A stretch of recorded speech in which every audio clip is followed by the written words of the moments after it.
Hello guys, nandito tayo ngayon sa venue para ma-reveal or grand reveal ng ating representative sa Universal Woman. So anytime soon, malalaman na natin kung sino ba talaga ang representative natin para sa pageant na ito. So stay tuned.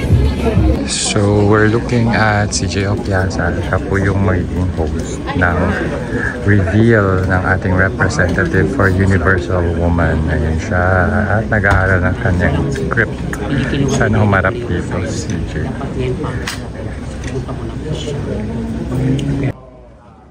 Ayan, the sash and the crown for the Miss Universal Woman Philippines 2025.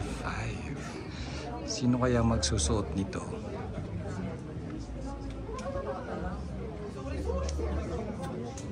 Ito si CJ Opiasa. Ayun. Ay, tinakpan. Ayan. Practicing.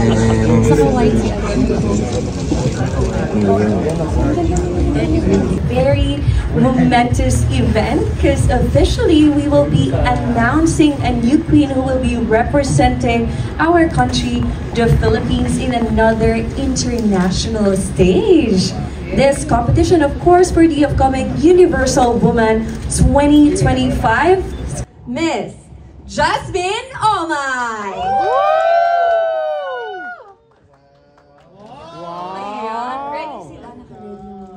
Of course, Miss Jasmine Omay. Hello, good afternoon. Good afternoon. I'm so excited for you.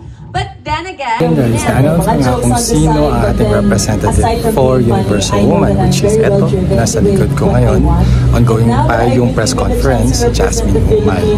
But, ano nga ba talaga napili? Ano bang thought processing? Ano bang process na pinagdaanan para ma-decide kung sino ba talaga ang representative natin for Universal Woman? So, halika, pakinggan natin. Walang iba kundi si Sir ALV. Kasi di ba syempre ang dami nila sa roster ng MWP. Meron po bang nakita kayong asset or may nakita kayong quality or characteristic ni Maria that made you choose her as our next representative? And what is going to happen po to Sofia Santos? Okay. Of course, we have a very careful deliberation who's going to represent the perfect epitome of Universal Woman to represent our country. So there's a lot of names came out, but after a very careful deliberation, so oh my God, the votes. So I think, and I'm sure she's a perfect candidate.